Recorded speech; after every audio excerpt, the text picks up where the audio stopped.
and he will be presenting the first two talks of the course. The first of them is how to design a good study and do a literature search, and the second one is on statistics, what a clinician should do.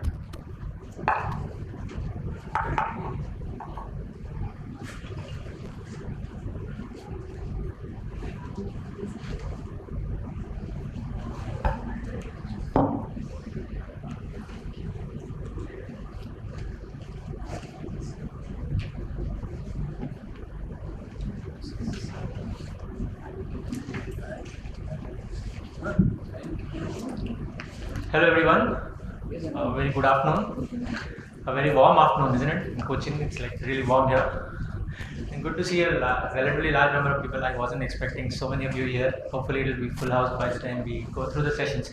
So I have been given two mantles today. One is to talk to you about some study designs, then a little bit about literature review, and then I'll talk to you a little bit about the statistics, which is sort of the feared topic. It's not that easy. So let's get underway. The first thing we'll talk about is different types of studies.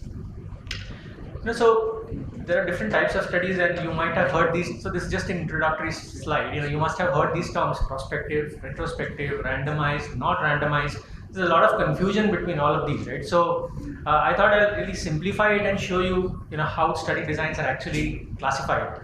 So there are two main types of classifications, or rather two main types of studies. One is a descriptive study, second is an analytic study. So in a descriptive study, we just do that.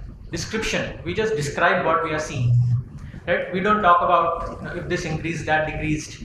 So we don't bring too many things into it. We just describe one thing that we are trying to say.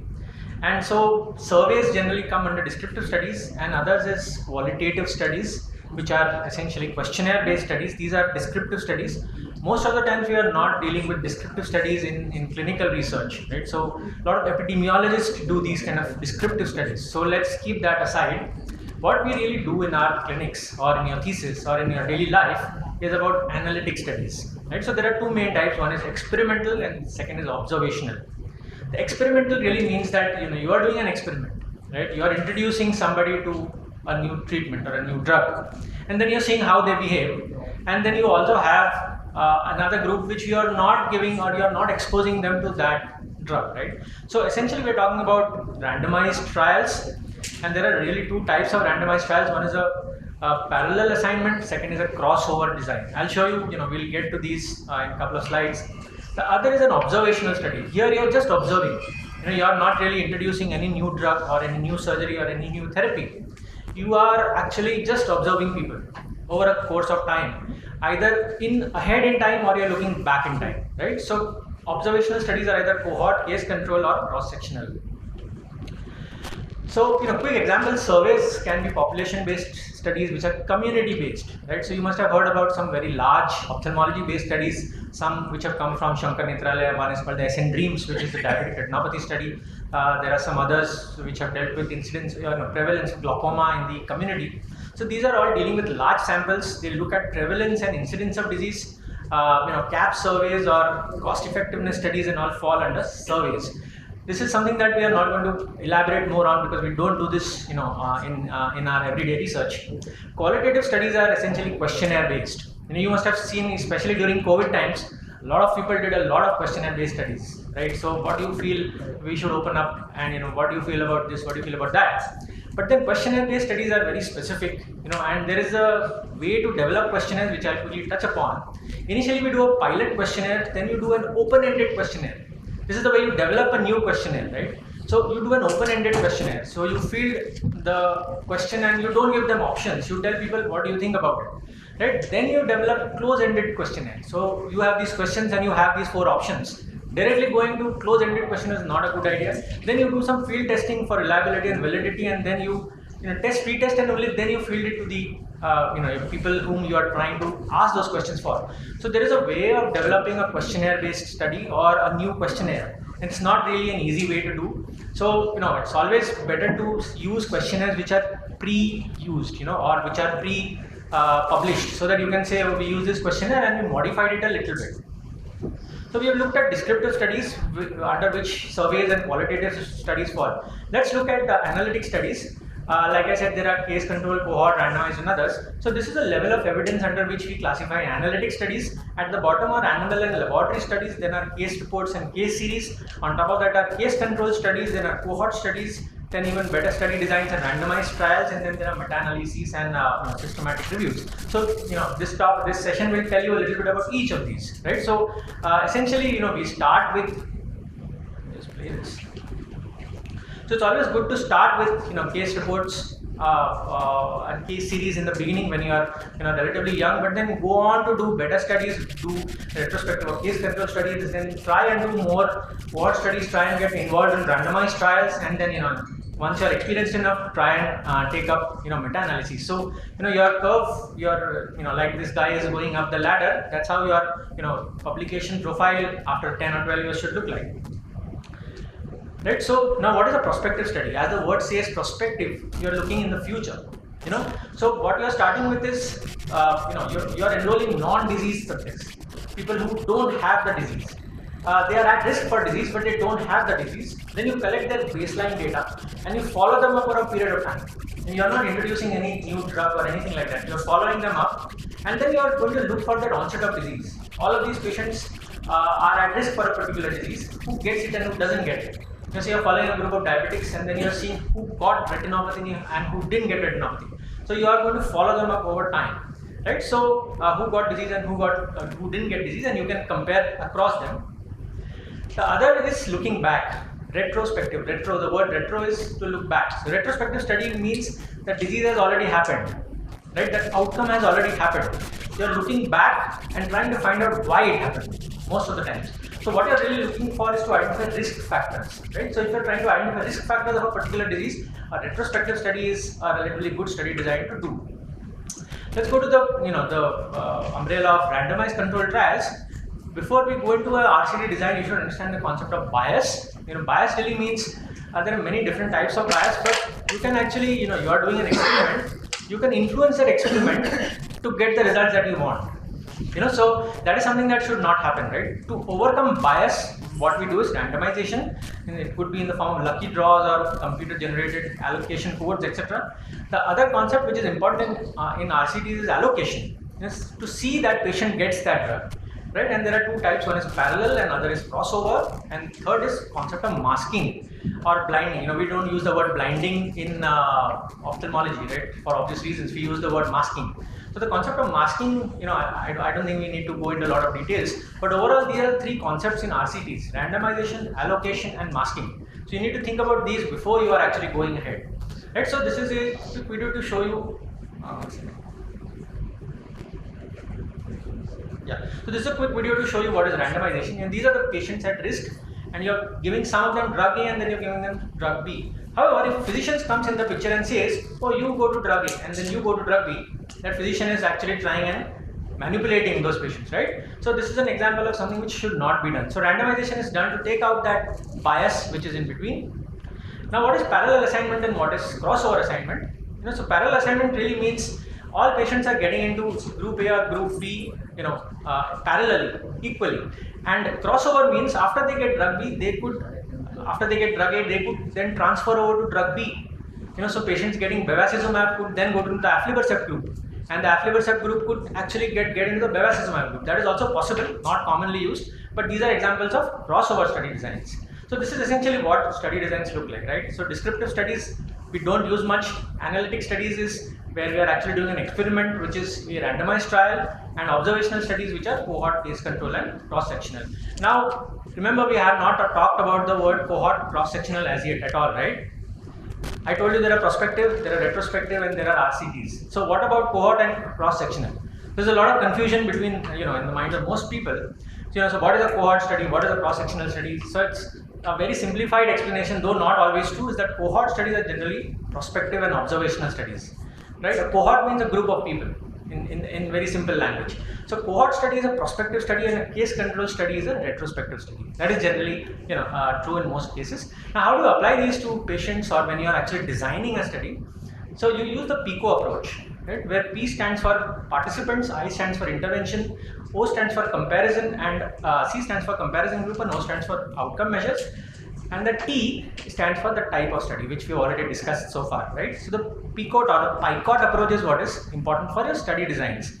Now, P is participants, which really means what are the inclusion and exclusion criteria, right? So that's essentially means, so irrespective of whether you use a retrospective or a prospective study design, if your inclusion exclusion are not right, you're not going to get the desired results, right? So always think about who you are going to include and who you are not going to include. I stands for the intervention. The intervention really means the tool that you are going to use to do data collection. It could be a questionnaire, it could be a drug, it could be a surgery. So I really means the intervention is the one that you're going to use to get data. C is the comparison group. So always think about whether you need a comparison group or not, right? Because say you are giving or say you're doing one kind of study, or say you're using a new intraocular lens. You've designed a new intraocular lens. Always do a comparison group, right, with what is already being done currently or what is existing practice. Unless you compare, how will you know that new thing is good or not good? And remember that if you don't take a comparison group in the beginning, there is no way to undo it, right? So you can't go back there. O stands for outcome measures and T is the type of study. I'll quickly go. So, so overall take home message from this is consider this pyramid approach. Like I said, so start from small and go higher. Always choose randomized trials before, then if not possible, look at prospective studies. And lastly, if everything is not possible, look at retrospective studies. All studies can be done using any of these study designs. And remember the PICO approach. And always think about funding or feasibility, rarity of disease, and whether it is possible for you to do it in your own settings, right? After this type of studies, let's look at the literature review. So I'm going to show you a screen recording quickly.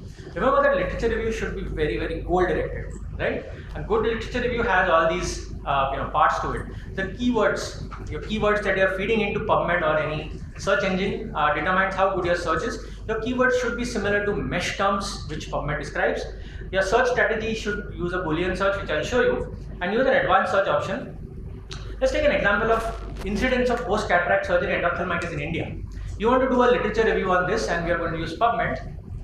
Let me just show you how this works. Never type it straight away into that box. Always go to the advanced search. So we type endophthalmitis, and when you say, and just go and do add, and it has populated in the box below. If you see, there are 11,000 numbers. There are so many articles on endophthalmitis. Now we are going to try to narrow that search because it's not at all possible to look at 11,000. Always see that this is the display option is in the summary and the best match, and these are very important. That best match, sometimes it is not best match, so just make sure that it is the way it is. Yeah. So these are 11,000 searches. It's almost impossible for us to do that. So go into advanced again, and what you can do is populate that search again. So you just go here and the previous search, just say add query that endophthalmitis, go into the box below. Then see we want to see endophthalmitis only in India. So what are the papers which are there? When you do this, your search is going to narrow down, and that you will see there are about 780. So from 11,000 we have come down very much because we are, remember that we are going to concentrate on India. This is one of my papers incidentally which came up. Right, so this is very important to see that this is all in place. Now we want to narrow down further, right? So we populate the previous search again, just say add query, and then what we do is just say post-operative. Could be traumatic and could be so many other things. And when you populate this search strategy, you will see that the numbers have gone down to around 280. Right? So it is now becoming slightly more possible for you to actually look. However, we want to see only something very specific, right? We want to see only incidence. We don't want clinical features, outcomes, vitrectomy. We only want incidence. So which are the studies which are looking at incidence alone? So now you see that has come down below 100. Right? So what I'm showing you is how to narrow down a search. This is a very practical. Instead of telling you everything about literature review, PubMed, and this and that, I thought let me demonstrate, how a literature review is actually done. Right? So also you can, these are many filters which you can use on the PubMed website itself. So if you say I want recent articles only from 2000, that search number has gone down even further. Right? And you can then choose full text and this and that. Right? So this is basically how you use the advanced search option on. Right? Remember that literature review really you are trying to do is find lacuna or a gap in literature, what has not been done. So the few things which come up are, there are only few studies addressing this question, which is the most important and the best one. You could also say the samples of the previous studies is small and therefore I want to do a bigger study. You could say, some aspect of disease is well studied but the other aspects are not. Like outcomes have been reported but risk factors predicting these outcomes are not reported. So I am looking at this data in a different way. But you can say there are racial differences, such as diseases like glaucoma have racial differences. So you could say there are no studies in Indian eyes. Instead of just saying Indian eyes, you need to tell why that is important, right? And what is not done is that this is the first study in India.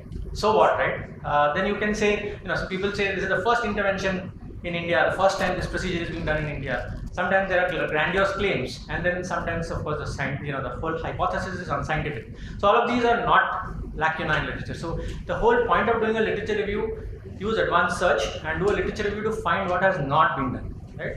So this was the initial part of my talk.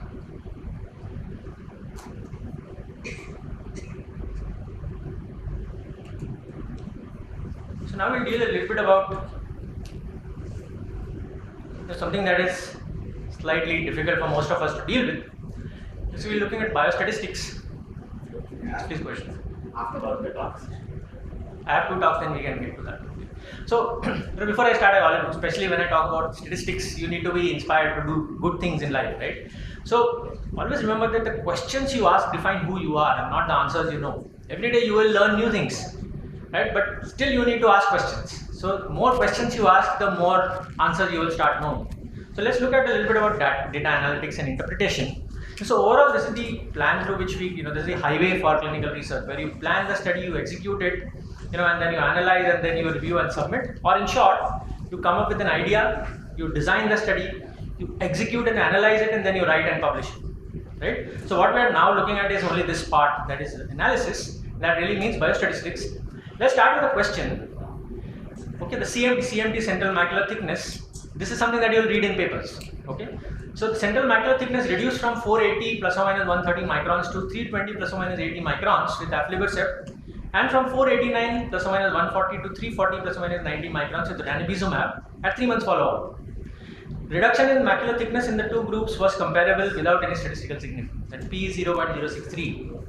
Okay, so this is something that you will read in papers. Any day you read a paper, it may not be these 2 groups, but what goes behind this? How do you get this p-value? What goes behind this? That is all what we are trying to discuss. This is a book that I have on basics of biostatistics, and it's so I'm going to show you a QR code. If you want, you can actually scan this. I'll show it again later. So you can scan this and you just need to enter your name and email ID, and you will get that book. And whatever I'm talking now, you will get it. So I'm going to show this QR code again. Let's go to some basics of the terminologies. So what is data? It means observations that come from an experiment or design. And what is a variable is each set of observations in the data, or everything you measure from a patient. Everything you measure. So like age, gender, vision, OCT thickness, number of injections, whatever those may be. So every column in the Excel sheet is a variable, right? So there are 2 main types of variables. One is a continuous variable, another is a categorical variable, right? So before confusing you more, let me tell you what is this continuous variable. So continuous variable is also called a quantitative variable. Okay, it can take any value between lowest and highest points. Remember, it always has a unit to it. So age is in years, BCVA is in logmar units, intraocular pressure is in millimeters of mercury, right? So they are continuous variables. Now let's look at categorical variables.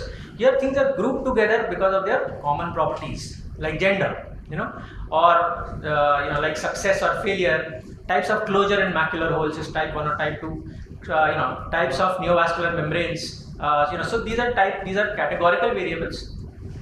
Categories can be 2 or more. So when there are 2 categories, say it's a yes or a no, we call it binominal. Bi means 2. If there are more than 2, then and it has an order to it, like complete success or qualified success or failures. That's an ordinal variable. It's a categorical, but more than 2 variable, categories to it. And multinomial, there are more than 2 categories and there is no order to that, right? So let us do a quick exercise. Height of subretinal fluid in CSR. It's in microns. What do you think the type of variable is? Is it a continuous or a categorical variable? Anybody? Continuous, that's right. Presence or absence of hard exudates in macular edema. It's a categorical, right? It's just a yes, no. Response to intravitreal triamcinolone one. You say good, fair and poor, say for your study. Categorical, right? And this is a graded response, right? This is an ordinal. There's more than 2 and there is an order to it. Okay, and the number of days of follow-up of a patient. This is in days. It's a continuous variable, right? Okay. Then what we do is we describe one variable at a time. Every column in the Excel you need to describe. So how we do that? If it's a continuous variable, you describe it using mean with standard deviation. Okay. And if it's a categorical variable, you just describe it using a percentage. And if it's a mean with standard deviation, you can use range, you can use median, and you show it using a box and whisker plot. Unfortunately, we don't have enough time to go over all of these, but this is how you describe a continuous or a categorical variable. Then we look at analysis. Now we are looking at more than one column at a time. If one increases, what happens to the other? So in a cricket team, this is IPL season, right? In a cricket team, all players, they come and they play and then they win the match, right? So, but initially when a player walks in, they show how many matches he's played, what is his average strike rate. That is describing that individual player or individual variable. And when all of them play together as a team, they are interacting with each other, that becomes an analysis or analytic statistics. So there are 3 basic forms of analytic statistics. One is difference, second is correlation, third is associations. Now these are terms that you must have seen before, student t-test, ANOVA, these are some things. Have you heard about these? Sometime or the other you would have heard about this, right? So when it's a continuous variable and you're looking for differences between 2 groups, what you use is a student t-test. If it's not normally distributed, that means there are a lot of variability in the data, we use the Wilcoxon rank sum test, also called as a Mann-Whitney test. If there are more than 2 groups, there are 3 injections or there are 3 different types of surgeries, we use the ANOVA or analysis of variance. If it's a categorical variable and you're looking for differences, we use the chi-square test. So CAT is for chi, categorical is chi-square test.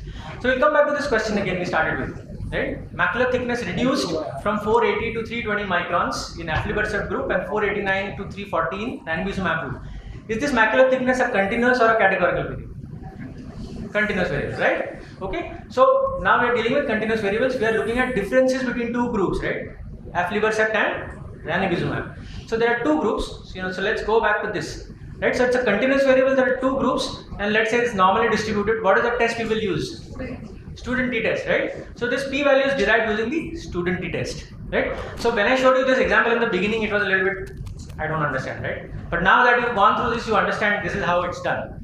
The others are, regression analysis. We don't have enough time, unfortunately, for this. Again, if the outcome variable is a continuous variable, you use linear regression. If it's a categorical variable, you use logistic regression, and the others are something that you need not remember. So you're understanding that if you can classify a variable as continuous or categorical, half your job is done, right?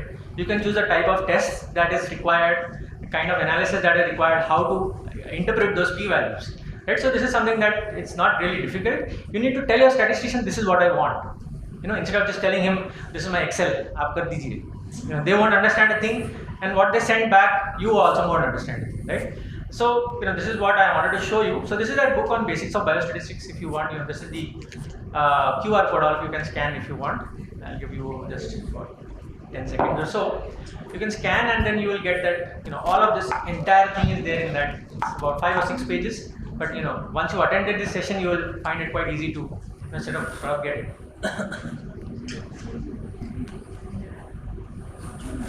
Okay.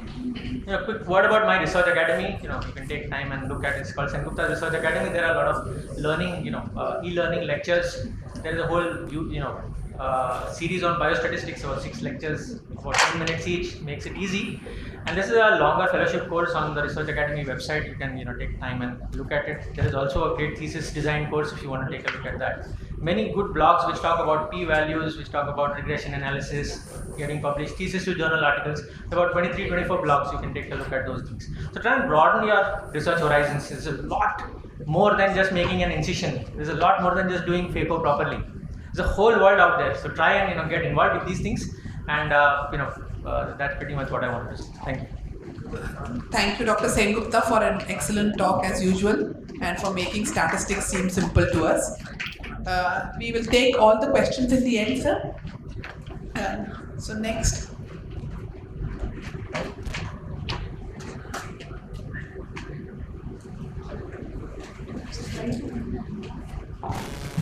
So next we have Dr. Chaitra Jaydev with us. She is the head of Vitreoretina Services at Narayan Nethralaya, Bangalore, and has a PhD from Netherlands on pediatric retinal imaging, and has completed her healthcare leadership program from Harvard Medical School and holds a diploma in medical law. She has held the positions of Joint Secretary AIOS and Vitreoretinal Surgeon of BRSI, and has been the Chair Scientific Committee of Karnataka Ophthalmic Society, has over 150 participated index publications, and she is here to talk to us about how to write a case report. Dr. Chaitra. Thank you, Manavi, for the opportunity and the introduction as well. Today I'll be speaking on why is it important to know how to write a case report and the importance of this particular publication itself. Many a time we feel that, it's the bottom rung of the ladder, case reports, what is there in that. But you know that many important findings have come about, many important adverse events, complications have come about only because a single case was reported, and that's how important it is. No financial disclosures. After Sunny's talk on how to collate data, how to analyze data, and he did a very nice small video on how to search PubMed, because that itself, is not at all easy. Many people don't really find what they're looking for, and also one must know that you can only find a repository of all the papers there. You may not always get the full text on PubMed itself. That's another thing. So most journals do not publish case reports. For example, a parent journal, IGO, has now stopped publishing case reports. But having said that, Dr. Honavar has also started a sister concern, or shall we say an offspring of IGO itself, which is IGO case reports. Now there are several advantages to us, most important being also the metrics of the journal gets influenced by the number of case reports that are published. And IGO case reports is on the way to getting indexed very soon, so it is a good journal to be sending your case reports to, because it's your own peers who can read it rather than American Journal of Case Reports or any other outside the country journals which are expensive to access, and your peers will not be able to read your own publications. And some journals, like I just mentioned, publish only case reports. So you'll have, whenever you're preparing for a particular journal you want your paper to be published in, you have to check their guidelines, what is the scope of the journal, whether they've taken case reports or not. Because after preparing for that particular journal, if they don't accept such articles, it's going to be a waste of your effort. Now, why the two extremes? Because like I mentioned, the metrics get affected. Some of them wanted to make it a standalone, give more opportunities. Another paid such journal is BMJ Case Reports, that again accepts only case reports. Now, what is an ideal case report? It has been unreported or an unusual side effect or an adverse interaction that involves medications. This is a good one to publish because you can't do an original article on this. You don't want many patients to have unusual side effects or drug interactions. So most often case reports pertain to this. Unexpected or unusual presentations, as the word suggests, they're unexpected or unusual. So you can't get a collection or even a case series, sometimes just a one-off case. New associations or variations in existing disease processes is one other. Presentations which are varied diagnoses or management of new and emerging diseases. Like you saw the outburst of COVID and how many outbursts of publications we had in our journal and outside as well, because that was a new presentation. We saw so many new things. We saw mucormycosis, and how guidelines were made because of that. Unexpected association between disease and symptoms, something that we have not read about, something that's new. An unexpected event in the course of treating a patient. You might have thought that this is how it's going to go, but it changed. Findings that shed new light on a possible pathogenesis of a disease or an adverse event. This is out of the syllabus, what we have not read once we've done our degrees, and suddenly you see this could be a new thing. Like for example, we always thought that DME is caused by an overexpression of VEGF, but we know now that there are a lot of inflammatory cytokines also. That came about because we found some unusual things, like patients didn't respond to an anti-VEGF, but they responded to a steroid, which got to thinking, and then we went on to look at cytokines. So what is the value of a case report? Is it describes important scientific observations that are missed or undetectable in clinical trials, because in clinical trials we have a one thought process. For a DME trial, we are only looking at CFT, we are only looking at change in the intraretinal fluid. We sometimes miss the more unusual changes that we see in certain patients. Now, for example, a case report linked the FDA approved anorexic agents, primary pulmonary hypertension. So then what happened? Trials then went on to evaluate the incidence, mechanism and the risk factor, and finally there was withdrawal of the drug from the market. So it's as simple as that. You can have such major decisions and changes that were made based on a single case report. A case report of Kaposi sarcoma in a young man actually went on to being the beginning of AIDS. So that's how important it can be. First line of evidence for new therapies itself, whether it's physostigmine for myasthenia, potassium iodine for erythema nodosum. These are all small incidental case reports which have now become the norm for us. TNF alpha antibody treatment in psoriasis, dapsone in Behçet. So there are so many of these. They were all not original indications, but one-off incidents showed that it is effective and then went on to actually become new and effective therapies. Now, rare indications, difficult to conduct trials with adequate samples. These are all again case reports, difficult to get funded. In 1995, mycophenolate mofetil was approved in the US and UK for immunosuppressants after renal transplants. This was also because one showed an effective response. Again, in 1997, off-label use was reported in pyoderma gangrenosum, and then therefore, newer drugs and newer indications started coming in. Side effects of drugs also were primarily described in case reports. Anti-TNF antibody showed vitiligo, interferon alpha showed psoriasis exacerbation, IV immunoglobulin had higher incidence of stroke. And what does case reports do for you as an author? While it is an opportunity to publish, it's easy to write. You can actually finish writing a case report in a day. Like many a times, it's just that much time is enough. It's good learning practice to write bigger articles like original and review. And the drawbacks of a case report is that you could be raising a false alarm because you only have one incidence. So maybe you need to make sure that you're not publishing something that you just think is incidental. It could be just incidental and not really something to be alarmed about. Like this particular combination was marketed for morning sickness in pregnancy, but based on reports of malformations, it was actually withdrawn from the US, but is still available in Canada till now, and they have no evidence of human teratogenicity. So sometimes there's a tendency, especially when you're dealing with pregnancy, to jump the gun. So you don't need to raise a false alarm unless you're absolutely sure. And then the readability is high and they are quite influential but less citable. So this is the reason why I'm saying that some of the journals don't prefer to take in case reports. So case report structure, I don't know whether I really need to go into. What I will do if you're running out of time is just give you an overview. So this will be an abstract, introduction, objective, case report and conclusion. It changes from journal to journal. It could be structured or unstructured. Let me just run through these slides. I have a summary.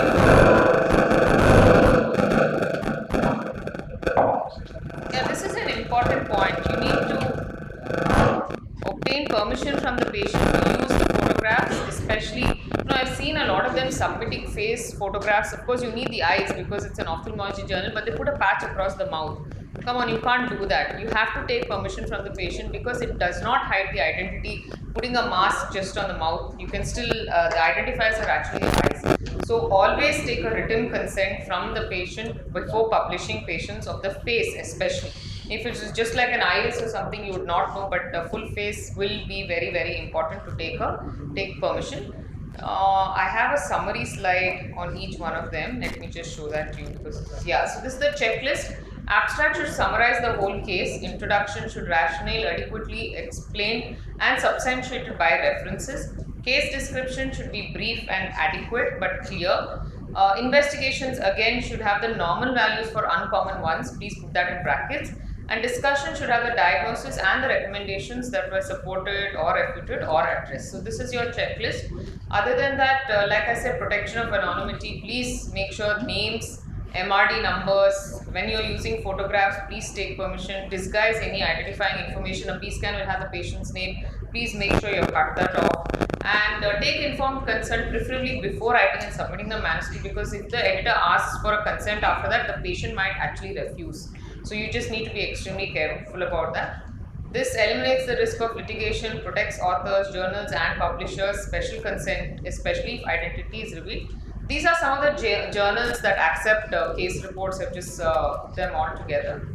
And you have the IJO case reports as well. That is the website to submit and read papers. And this is the case report guidelines. You should go through it before you submit your case reports. So this is a good checklist. It tells you everything that you need to know before writing a case report. To summarize, they are important brief reports, they quickly write but slow to publish.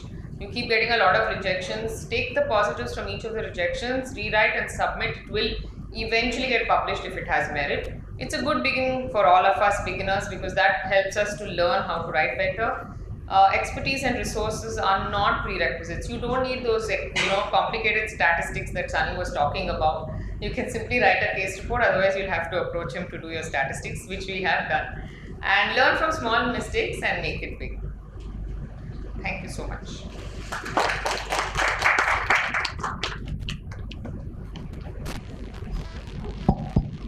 Thank you, Chaitra, for that. You should really start writing case reports. The more you write, the better you get at it. Now I have the pleasure to introduce Dr. MANAVI SINDAL, who is the chief instructor of this course. I need a CV to come up if possible. Yeah. So she is the head of clinical retina and training at Arvind Eye Hospital, Pondicherry, and she is my mentor. She has taught me a lot about retinal training, retinal surgery. She was a university topper at MBBS level and as well as in post graduation. Her key areas of interest are VR surgery, ROP imaging, AI, teaching and training. She has 50 peer-reviewed publications, and I think there are many in the pipeline.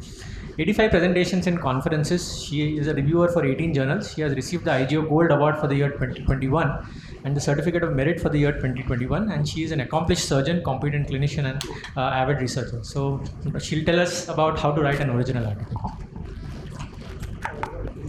Thank you, Sunny. And our mentorship and mentee he's my mentor for publication, and so we are back and forth and friends from now.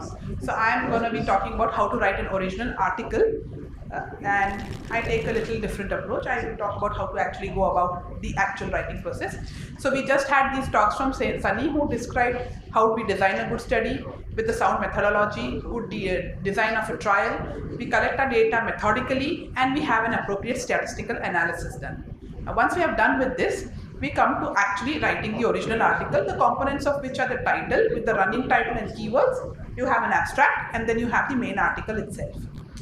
You have the Equator reporting guidelines, for which case reports Dr. Chaitra just spoke about it. So a reporting guideline is a simple structured tool for health researcher to use while writing manuscripts. It provides a minimum list of information that it is required so that the manuscript is understood by a reader, can be replicated by another researcher, can be used by a doctor to make a clinical decision, and can be included in a systematic review. And there are various guidelines: the Consort for randomized trials, Stroke for observational studies, Prisma for systematic reviews, Record for retrospective studies. These are available on the Equator Network's website and also on our IGO website, where there are links to these particular guidelines. So a manuscript would have these components: the introduction, material methods, results, discussion, and references.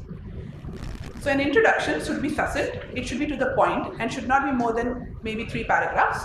In the first paragraph, you would go about introducing your topic. In the second paragraph, you will provide the background for what you are going to address in your manuscript, and you would end your introduction finally with what is it that your study is about and present your hypothesis here. So if you look at this publication of ours about traumatic retinal detachment in a pediatric population, we have a first paragraph talking about ocular trauma, and then it leads on to retinal detachment secondary to ocular trauma in the pediatric population, and then talks what our paper is going to address. The material methods, this is where you describe what you have actually done in the study. Where you describe the type of study, you have to have a statement about the Declaration of Helsinki, and you have to mention your ethics committee approval. This is required by all journals.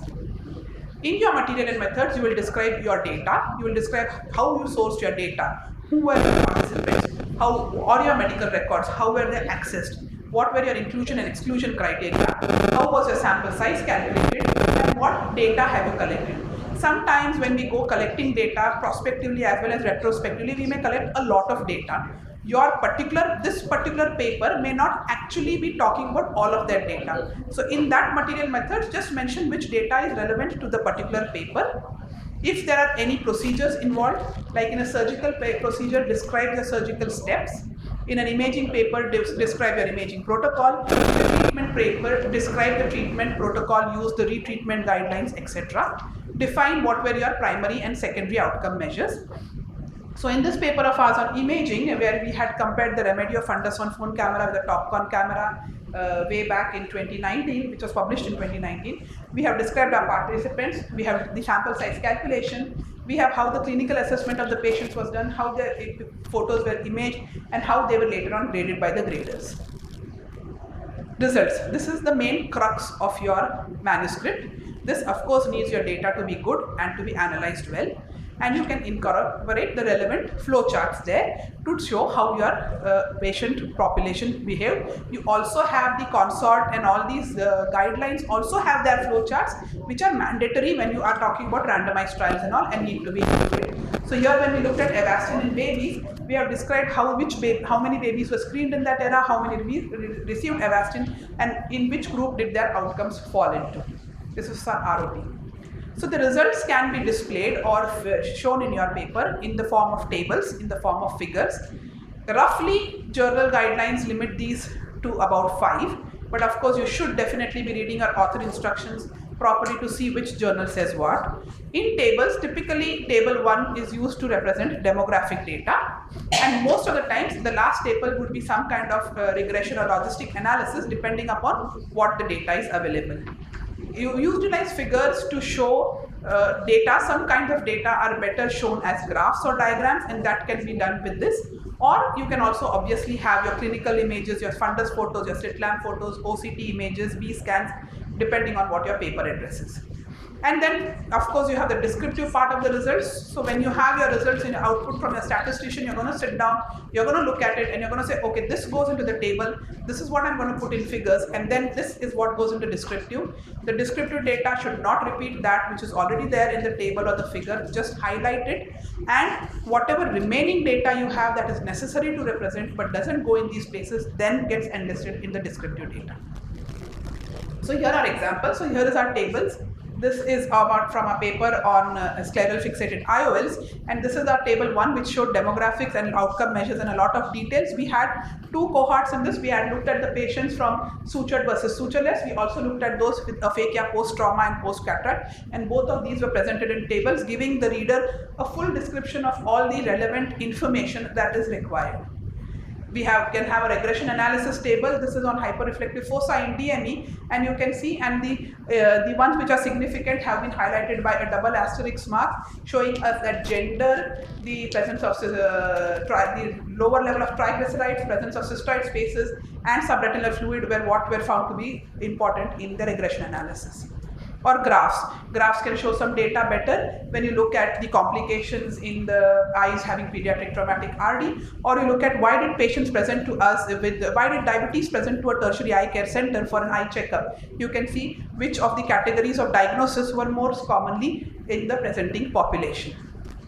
And we of course have our clinical images. We have shown OCT images to show what we mean by hyperreflective foci, and we have shown how the images were graded in our grading categories in our study. These results should be presented in a sequential order. Again, mainly starts with demographics, goes on to the data, which is the main component of the main study group data. Then you can have comparison of groups. You go on to talk about complications, and then have your regression analysis. Finally, we come to the discussion part of the paper. Here, the first paragraph, it summarizes the main outcomes of your study. What are the points that you had in your outcome which you wish to highlight in your manuscript? And then you go on to discuss each point as you had presented them in your results with each subsequent descriptive paragraph, and cross-reference this with appropriate literature, which we just saw how to search for it. References, most journals allow around 40 to 50 references usually for an original article, but somewhere around 25 references suffice. These references should be relevant to what is your data in the manuscript. You can refer prior works who had outcomes similar to what you are seeing. Also refer prior works where the outcomes were contrary or differed from your findings. And of course, you need not quote all the articles in literature available. Finally, you come to the abstract. So most journals for original papers require a structured abstract. The guidelines differ on this from journal to journal, but on an average it's 250 words. Some of them have 350 words. And most of them have the description of purpose, methods, results, and conclusion. Here your purpose should clearly state your hypothesis or aim of the study. Your method should briefly highlight what you did. The results in the abstract should show what was your main finding or outcome that you wish to be highlighting in your paper, and the conclusion should be catchy, brief, and drive your point home. Keywords are the key to your article. This is what is going to help your article be searchable in PubMed. So choose appropriate keywords so that they show up in appropriate searches. How do you write on paper? This is the order I would write it in. I start with methods, which is what we have done and I know the best. Then I go on to results, the main crux of the manuscript on which everything rests. And then to discussion, I may write the introduction, maybe a bit with methods, maybe a bit with discussion, but usually later on. Then finally, after my main manuscript is ready, I would write the abstract, and the last of all would be my title. The title should be precise.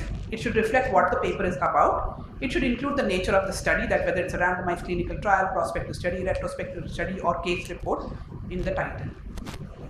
And of course, proofread your article.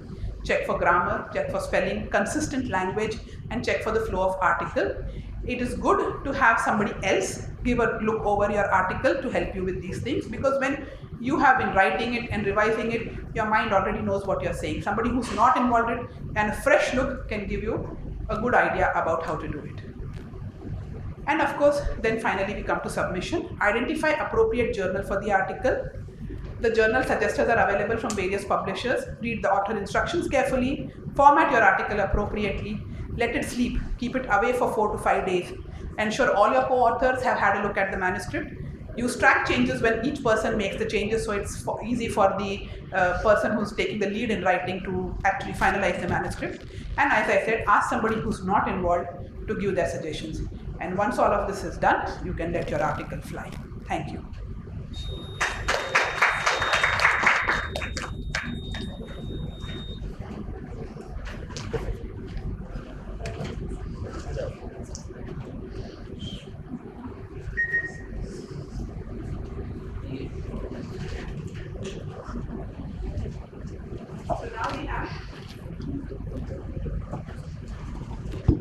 So now we have Dr. Dhanashri Rathra coming up.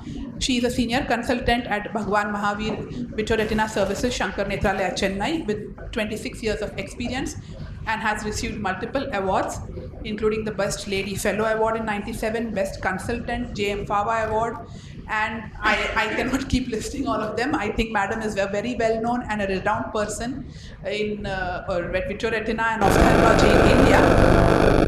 She has over 95 peer-reviewed publications, book chapters, and a lot of invited lectures. And she is going to speak to us about how to write a review article and a meta-analysis. Dr. Dhanashri Rathra. Thank you, Manu, for introduction, and also thank you for the invitation to participate in this instruction course. And I can see that all of you have come here who are interested in publishing, and publishing is really very important, because that is the way you do research and you go ahead and you progress, and that is how you can add to science. And I'm very glad that these kind of instruction courses are being held now, because way back when I did my PG, we never had any such instruction courses and we never knew. So we learned on the way, on the go. And I'm happy now at least that these instruction courses are there, where you can learn how exactly to go about writing different articles. So once you have got some practice about writing, say, case reports or some simple studies, case studies like that, you can go on to writing further articles such as a review article or a meta-analysis, and I will talk to you a bit about these. So why we should write a review article, first of all. So if you have a research question in mind, supposing you want to know what is the role of vitrectomy in diabetic macular edema, and if you put this in PubMed, you will get a lot of literature, a lot of information will be available.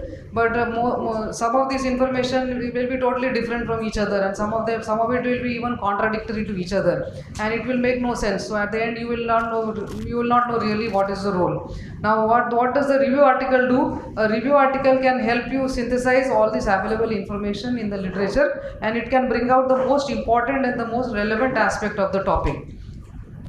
So what is the need for review articles? Review articles can be used to update our knowledge about a particular topic. It can be used to formulate guidelines, and some of the funding institutions, they use these review articles as a basis for providing financial support for further investigations. And as you have seen in Sunny's talk also, systematic review and meta-analysis are the topmost evidence, that is a level 1 evidence in this evidence of these studies. So systematic review of the level 2 studies in all the categories actually forms the level 1 evidence. So systematic reviews are the best evidence that you have available. So what is the difference between a research article and a review article? So you must understand these are two different. A research article is basically presents the viewpoint of an author, and it generally presents a new content. Whereas a review article is it's a critique of viewpoint of other authors on a particular topic which is already published. And so this way it is important to know that a review article basically is very easy because it does not require even ethics clearance, since you are already presenting an already published data. Whereas in research article you require the ethics clearance and you require to conduct the study yourself. There are different types of review articles. One is a narrative review, which is written in a simple, easily readable format, and it allows consideration of the subject matter within a large spectrum. But a gold standard is a systematic review, which is a very detailed and comprehensive survey of literature which is done on a particular topic, and then it is analyzed and written in format. It can be either a quantitative analysis or a qualitative analysis, and a quantitative analysis where a lot of statistical analysis is applied to the studies is called as a meta-analysis. So how to go about writing? So the 3 steps before writing, what should you do, during writing, and then what are the finishing touches. So before writing, you have to look at the checklist. So this is PRISMA, called as Preferred Reporting Items for Systematic Reviews and Meta-Analysis. So it was initially when these reviews were written, it was seen that they did not adhere to any particular checklist or any particular criteria, and so these criteria evolved way down after 1996, the quorum, and then later on these PRISMA guidelines were formed. So if you don't know which guidelines are required, then you can go to the Equator Network, which was mentioned by MANAVI, and you can enter the type of study that you want to do, and you will get a list of the checklist, the name of the checklist, and you can also actually enter the checklist. So, and as you keep finishing this checklist, it will guide you exactly how many items have been completed and how many are remaining.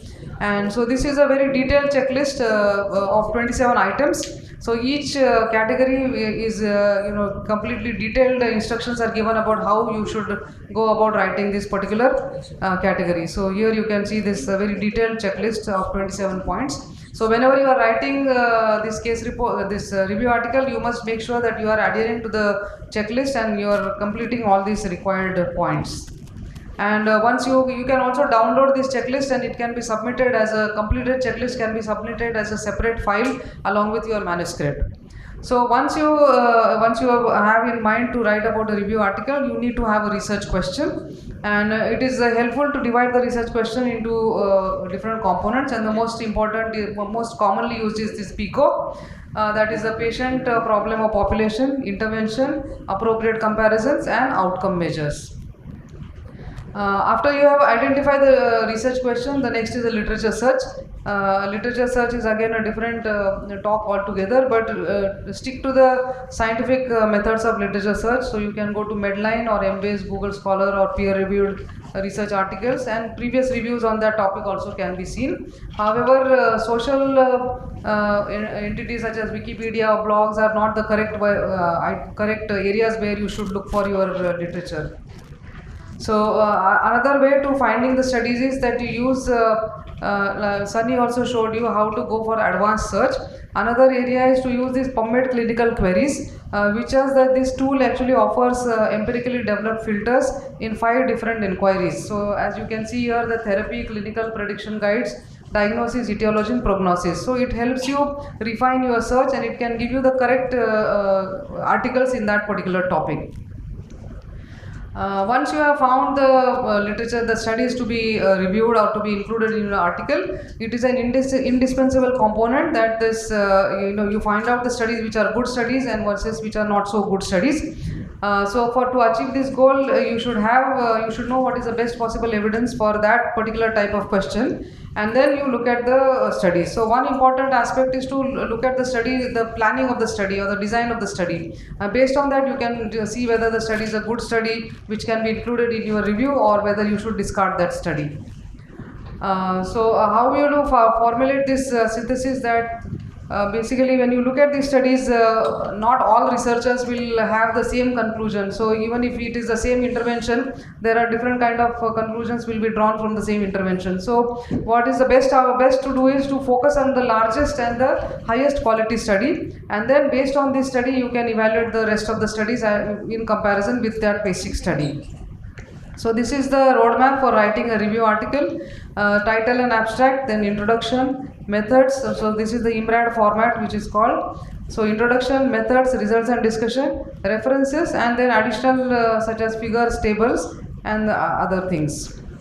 So this is again in short. I will not go, I repeat it again, but introduction, you need to present the problem and you need to clearly highlight the issues why this review article is needed. Second, the methods, you have to describe the research and the evaluation process, the specific number of studies evaluated or selected and the selection process. In the results, you have to describe the quality of the studies and the outcome of the selected studies, and in the discussion you can summarize the results. Basically you have to discuss, you have to collect all these conclusions and then discuss what is relevant. So summarize the results, the limitations, outcomes of the procedure and the research, and then your comments you can add.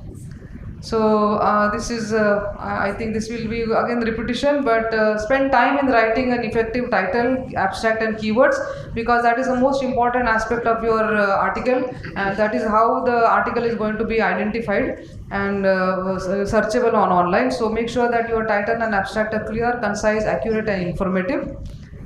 So this is one of the examples of a review article which we published in IGO. So the abstract, it should contain why this review article is required and how it is going to help solve the matter.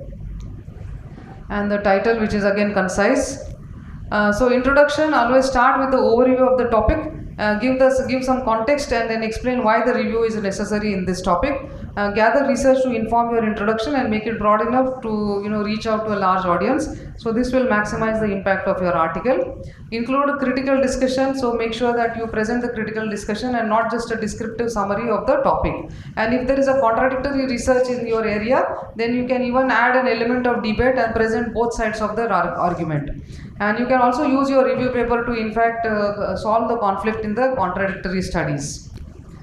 In the discussion part, you can summarize and add the conclusion. So as part of conclusion, you can make even suggestions about the future research of the future research guidelines in that particular topic. And the goal is that you communicate what you have understood and what is still unknown. Additional things that you have to write about the financial support, conflicts of interest, bibliography. Then figures are, if needed, you can add some figures and legends. Some tables can be added, as already described by MANAVI.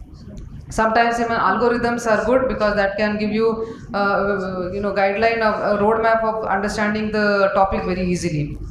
To summarize, I'll tell you review articles, as was mentioned by Chaitra, that not all journals will publish the review article. So it is important to choose your journal correctly, which journal is going to publish this review article. Meta-analysis, this is a subset of systematic review and it is a bit difficult to do meta-analysis. So I will tell you very briefly about this meta-analysis. So this is a method for systematically combining the pertinent qualitative and quantitative study data from several studies and then develop a single conclusion which is statistically has a higher value. And this conclusion being statistically stronger, it is actually more valuable than the original study itself. And some of the original studies may not be actually statistically strong because of lack of number of subjects or greater diversity among the subjects or because of accumulated effects and results. So there the meta-analysis has importance. So it can be used for establishing statistical significance of studies that have got conflicting results. It can be used to develop a more correct estimate of an effect magnitude, and it can be used to provide more complex analysis of harms, safety data or benefits, and to examine subgroups with individual numbers that are not statistically significant in individual studies. So the advantages of meta-analysis, as I just mentioned, it has got greater statistical power, it has got confirmatory data analysis, it has got greater ability to extrapolate to general population, and it is considered as the best evidence-based resource. But disadvantages are that it is a very difficult and time consuming to identify the appropriate studies. Not all studies provide adequate data, and you should really know which studies to include and which to not include. It requires very advanced statistical techniques and tools and software, so which may not be available to everybody, and the heterogeneity of study population can sometimes affect your meta-analysis. So as has been mentioned, the steps of meta-analysis: first you define the study question, perform the literature search, then select relevant studies, extract the data from the study, analyze the data, and then report the results. So again, you have to look at the checklist. So this is the checklist for meta-analysis, and you have all the points in that. So I will not go into details, but you have to make sure that you follow the checklist and include all the points in your meta-analysis. So for defining study question, there is something called as a finer criteria, which can be followed. So this actually encapsulates all the issues that need to be addressed. And perform the literature search. Again, as I have just mentioned, you can use the advanced search tools. Select the relevant studies, and you have to make sure that you take the correct studies. Generally, the randomized controlled trials and some of the case reports can be included, but generally the conference abstracts or single case studies are not included in meta-analysis. Each study needs to be analyzed, so two authors can individually go through each study, and you have to actually rate the study. You have to give the number to the study. There is after you have collected all the studies and collected all the data, you need to analyze the data. So there are two main statistical methods which can be used to analyze the data. One is based on fixed effect model, that is called as the Mantel-Hansel method, and another is a random effect model, which is a Simonian-Laird method. Probably Sunny would be better able to explain all these methods. Then there is a test for heterogeneity, that is I-square value, basically to see that the subjects that you have included on the studies are similar in their characteristics. If there is too much heterogeneity, including like supposing the gender is too much different or the ages are very much variable, then the meta-analysis will not be very correct. So you have to make sure that there is not much heterogeneity in your subject population. Then you have something called as a funnel plot. This is basically to assess the publication bias. So publication bias is that oftentimes the studies which have got negative results will not be published. So what you see in the published results will be all the good results, all the positive results. So that may give a publication bias in your meta-analysis. So this needs to be assessed. Forest plot is basically a graphic illustration of the meta-analysis statistical analysis that you have done in your meta-analysis. And again, I will not go into detail, but this basically shows you some circles and this diamond. Diamond is the summary statistic, and the size of the circle and the line that you see indicates the importance of the study. So again, in meta-analysis, once you have prepared your meta-analysis, again you have to choose the correct journal. So it should be a PubMed index journal, peer reviewed with a good impact factor. Again, you have to look at the article processing charge and how much time is required for review and accepting. So this is again common for all the studies, all the publications that you would do. Finishing touches, as Manvi mentioned, you can use Grammarly, which will correct your grammar. It is important to have correct grammar and correct language, because oftentimes even a good manuscript can be rejected because of the lot of grammar mistakes. Formatting should be done, good aesthetics, referencing style for each journal is different, and you need to make sure that you are following that. So look at the word limit, the cover letter, copyright and plagiarism. So you can use, this is the Grammarly, you can use for plagiarism, you can use some software. Some of them are free softwares which are available, and make sure that you are not copied verbatim from any other author, because that is a sure shot way that your manuscript can get rejected. So I thank Ramya Nadik for this help in preparation of this article and this presentation, and thank you for your attention. Thank you, ma'am, for bringing out the details of review article and the meta-analysis.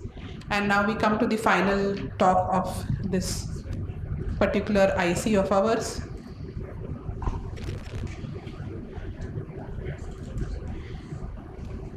And we have Dr. Santosh Honavar here, who needs no introduction, and I think he is well known to all of us. He is the Director, Department of Ocular Oncology and Oculoplasty at Center for Sight, Hyderabad, and has completed a path-making tenure as editor of IGO and has established the IGO case reports. has over 234 publications. This is what PubMed showed me, sir. I may be wrong about it. And has received multiple awards over his course of his illustrious career. And now he's going to tell us what journals want an editor's perspective. Dr. Honawat. Thank you, Madhvi. So nice of you to have put together such an interesting and important course for all of us. I'll be speaking very briefly about what are the processes in the journal and what do journals generally expect. This is the opening sentence. Rejection is a norm in academic publishing.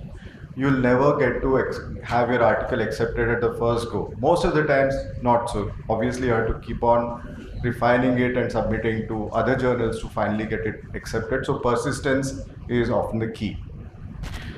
That's because journals typically want to publish groundbreaking new research, which is not always possible. So how do journals kind of have a way of processing and getting to this unpublished or important research? They have a layered screening or processing. After submission, there's something called initial review or a basic review, that's also called a technical check, where in the case of IGO, there is a sub-editor or an assistant editor who does technical check. In most of the other journals, it may not be medical professionals, it may be librarians who are employed by the journal, or even technical staff who do the technical check.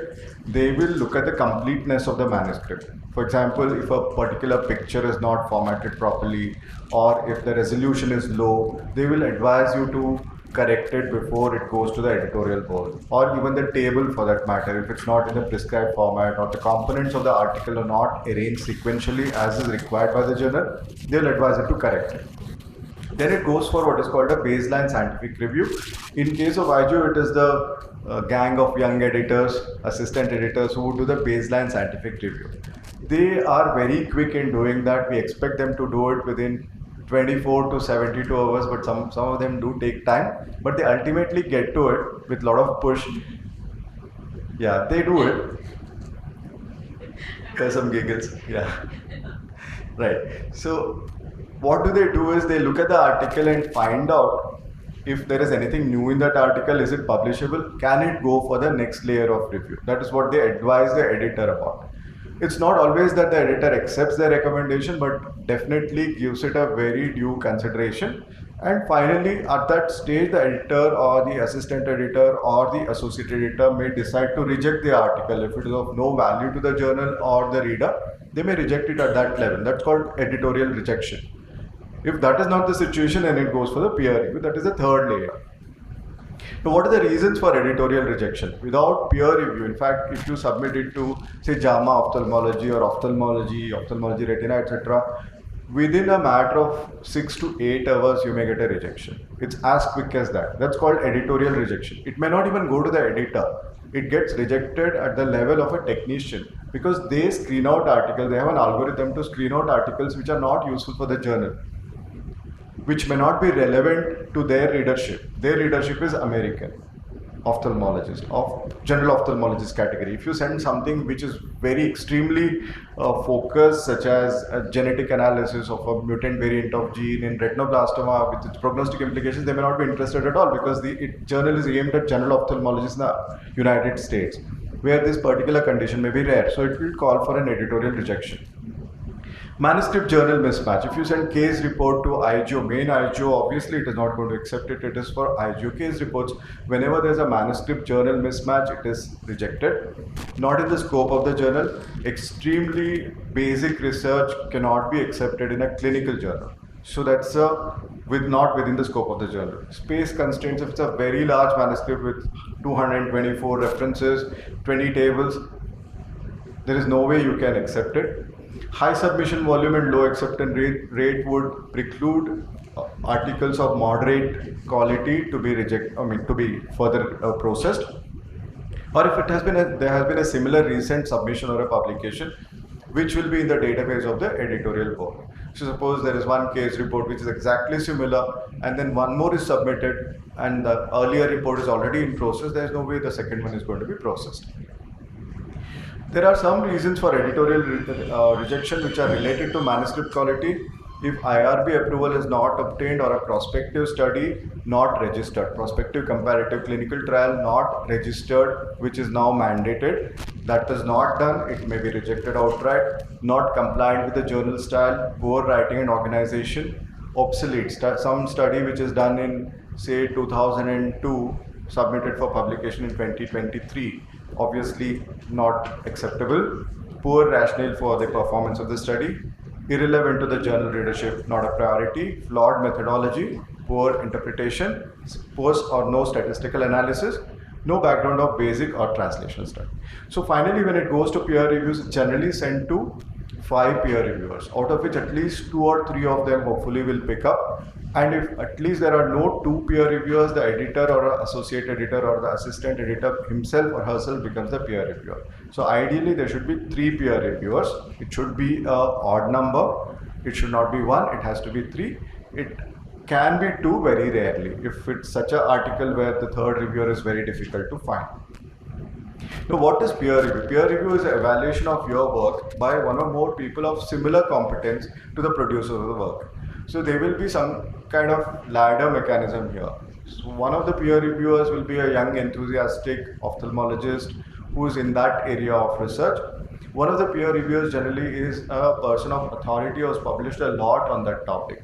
In between that, there will be one more peer reviewer who is possibly comparable to your level of research. So there will be 3 peer reviewers. Generally, it's a double-blinded technique. Double-blinded in the sense that the reviewer will not know who the author is and the authors will not know who the reviewer is. That is double-blinded. But the editor may know because the editor has the right to kind of know who is the author because they might want to assess that in that background. But that will not have any implication on the decision. It is actually a process of self-regulation in the sense of accepting articles of good quality, improve the quality of the article and provide credibility. It's not as dangerous as this. This is not a road where you will get attacked. Of course, some of the peer reviewers may be very aggressive, but that has become rare. Over a period of time, people have learned to be gentle in their review and even make very serious criticism shrouded in a bit of sugarcoating. So they have become gentle. Otherwise, earlier we had some very dangerous peer reviews which would actually kill the enthusiasm of the author. Core values of the peer review: fairness, confidentiality. That means you're not supposed to reveal what you have reviewed to others in the peer group so that they should not get ideas from the article that they have reviewed. They should not use it for their own work. In the sense that if you review an article which you think that, okay, I have 100 cases of this, whereas this article author has presented only 32 cases of similar nature, let me use this idea to publish my own work. Well, that is not ethical. So they have to be fair, ethical and confidential and provide expert assistance. At the same time, efficiency is important. They should not take undue time. 6 weeks is considered average acceptable for peer review process. It's a kind of filtering mechanism where you tend to assess articles for credibility, reproducibility, importance of the work, novelty and originality, and also provide guidelines to improve the article. Now, as I already said, generally most of the journals currently are double-blinded, and this is the kind of form that the reviewer actually fills online. Maybe similar form or something almost similar, there is a descriptive peer review as well. So once the peer review happens, there are generally 3 outcomes. One is acceptance without modification, which is very rare. The only author I know of where articles were accepted without any modification was Jacobiac. Jacobiac's articles were never corrected because it was perfect actually. Whenever he wrote articles, he has the record of having no modification ever suggested by any editor for the articles that he wrote. Generally, it is for revision. And whenever editor asks for major revision and with re-review, there is only about 60 to 70% probability of acceptance. Revision does not mean acceptance, that you should know, especially if it is a major revision and re-review. If it's major revision without re-review, then you have about 90 to 100% probability of acceptance. And if it's only a minor revision, you may consider that it is nearly accepted unless there is a major tragedy. So whenever you get an article for revision, major or minor, you have to carefully consider reviewers' comments and provide response in 3 columns. In the first column, you have to mention the reviewer's comment. In the second column, change or explanation, and page and line of reference which is adequately highlighted in the manuscript. Unless you provide that, when it goes for re-review, the reviewer will be finding it difficult to go where exactly you have modified the article and assess how you have exactly modified the article. So this process of peer review and modification and re-review loads the article to the extent that it becomes completely transformed. Alright, so it's actually a very helpful process. Even if it is accepted, even if it is rejected, you would have had enough comments to change it to the extent that it may be publishable in a slightly lower ranked journal or in a different journal. So whenever there is a rejection, there are many reasons, but the most important reason for rejection is a poorly written manuscript or poor ethics. Like this particular article had 48% similarity with other published articles. That is high amount of plagiarism, which is not going to be acceptable at all. Rejection opens new avenues. You can either appeal, especially if you find that the novelty has been missed by the editor and the reviewers, and factual errors in referee report which has led to rejection, then you can actually appeal. But otherwise, you can have a plan B of submitting it to another journal of comparable quality as soon as possible without waiting too much on it. Thank you so much.